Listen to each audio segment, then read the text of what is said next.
ایک गांव में नाजिया और उसका शौहर फराज अपनी 3 बच्चों के साथ एक पुरानी हवेली में रहते थे।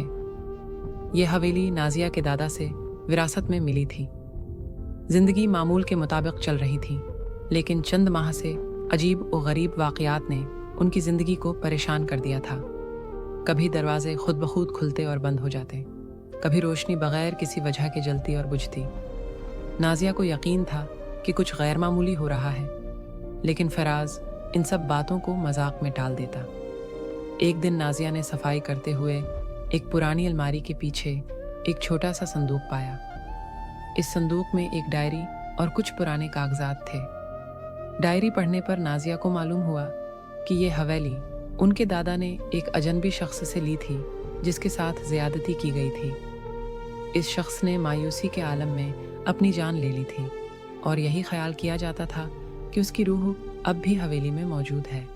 नाजिया ने फौरन ये बात फराज को बताई, जो पहले तो हंसा, लेकिन जब उन कागजात में मौजूद कहानी को तफसील से पढ़ा तो संजीदा हो गया। एक रात नाजिया ने हवेली के एक पुराने कमरे से अजीब सी आवाज़ें सुने। ये वही कमरा था जिसे लोग नहुस्त ज़िदा कहते थे और जिसमें कोई नहीं जाता था। नाजिया ने हिम्मत करके फराज को साथ लिया और दोनों ने वो कमरा खोला। अंदर एक खफिया दरवाज़ा था जो फर्श के नीचे छिपा हुआ था। दरवाज़ा खोलने पर उन्हें एक छोटा तहखाना मिला, जहाँ कुछ पुरानी किताबें, ज़ेवरात और एक तहरीर मिली। इस तहरीर में लिखा था, ये मेरा आखिरी मस्कन है, मेरे साथ नाइंसाफ़ी हुई।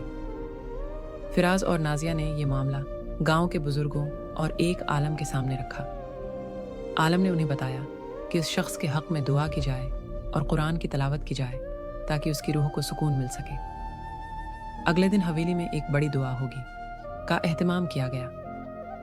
गांव के बुजुर्गों और ख़ानदान के तमाम अफराद ने कुरान ख़वानी की। दुआ के बाद हैरत अंगेज़ तौर पर हवेली का माहौल बदलने लगा।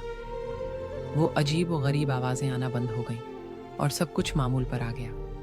नाजिया ने उस वाक़ये के बाद हवेली के खाली कमरों को दोबारा आबाद किया और उस पुरानी जगह को साफ करके एक इबादत गाह में बदल दिया। इसने तहिया किया कि वो इस विरासत को इज्जत और मोहब्बत के साथ संभालेगी। हवेली अब सुकून का मरकज़ बन गई थी और नाजिया का ख़ानदान खुशहाली के साथ ज़िंदगी गुजारने लगा।